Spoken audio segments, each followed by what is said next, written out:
Konkombo ya tata pe ya mwana pe elimo santu. Amen.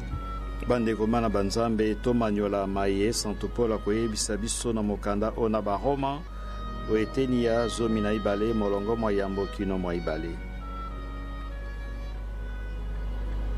Bandeko na bondeli bino po ya ngolu ya nzambe. Bomi bonza na nzambe bo libonza lia solo. Libonza li santu likosepelisaka nzambe. Bokumisa ebongo na losambo bo ebongi.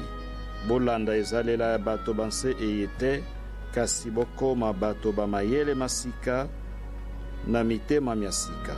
Bongo bokoyeba nini nzambe alingi kosala, nini nzambe alingi bosala, nini ezali malamu pe kosepelisa ye, pe nini ebongi ni apenza. Mokonzi nzambe totondi obotondi, opesi biso mwana oyo Yesu Kristo. Alingi biso na bolingo suka te, andimi kowa po ya kobikisa biso, pe atikeli biso mobomba momonene Eucharistie Santo epai wapi abatami. Azali okati ya biso mingi penza na Eucharistie Santo, lelo lobi pe obileko biso seko. E mokonzi Yesu Kristo, totondi obotondi, Nzambe ozali pene na biso, pe na Eucharistie Santo otalisi biso boni boni, omibonzi, omikabi po ya bolamu ya biso bato. Kosalisa biso pote awa tosepeli bongo eyenga enene ya nzoto na makila mayo tomekola yo. Eucharistie Santo esalisa biso pote tosalaka bongo po ya kokanisa yo. Biso pe tomikaba.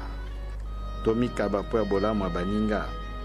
Okotisa okati ya mboka ya biso penza likanisili ye. Esprit eye ya komikaba po ya bolamu ya ekolo po ya bolamu ya baninga. L'esprit de service. Bolingo solo penza. Bakambi mboka, biso banso, bana ba ekolo, toyeba koluka mingi penza bolamu ya baninga.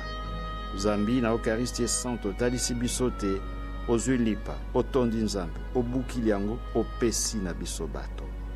Bongo biso pe, toyeba pe kotondo yo, toyeba pe kopesa o tozali na yango, kopesa yango po ya bolamu ya baninga. Mabongi opesi biso, mayele, bwania, bokasi opesi biso, topesa yango po ya bolamu bwa ekolo.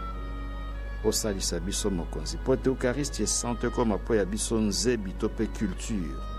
Ekoma bongo ezaleli ya sika. Tokokisa Eucharistie Santo na bomoi bwa biso bisika biso.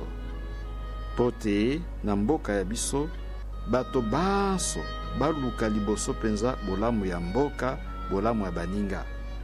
Po te biso banso toluka liboso penza bolamu ya baninga, bolamu bwa eklesia, bolamu ya ekolo, bolamu ya mboka. Kosalisa biso pote mokolo na mokolo tolingana solo penza. Zambi sakramento Eucharistie Santo ezali sakramento ya bolingo. Yo omikabi po ya moto nyonso, omikabi se po ya bayuda bato ba ekolo ya yo te. Salisa biso pe tolinga bato banso bayeba kolobaka nkota ya biso, bayeba zali na langi la biso to pe ya ekolo ya biso na bayeba zali bato ba ekolo ya biso te. Tolinga moto nyonso, Zambi yo kolingaka biso banso ndenge moko. E mokonzi Nzambe, sika obenisa biso. Obenisa mingi penza bayeba zali na pasi na l'hôpital, bayeba zali na boloko, bayeba komitungisa oeleko e ya bokono bobe, babola, bayeba bwaki elikia, bayeba zange sika ya kolala eloko ya kolia, bayeba komitungisa na pasi okati ya mabota, okati ya mosala bongo na bongo. Yo zali Nzambe wa ngolu, Nzambe wa bolingo. Otandela biso banso loboko la yo la ngolu, obenisa pe obatela biso, okombo ya tata, pe ya mwana, pe elimo santu. Amen.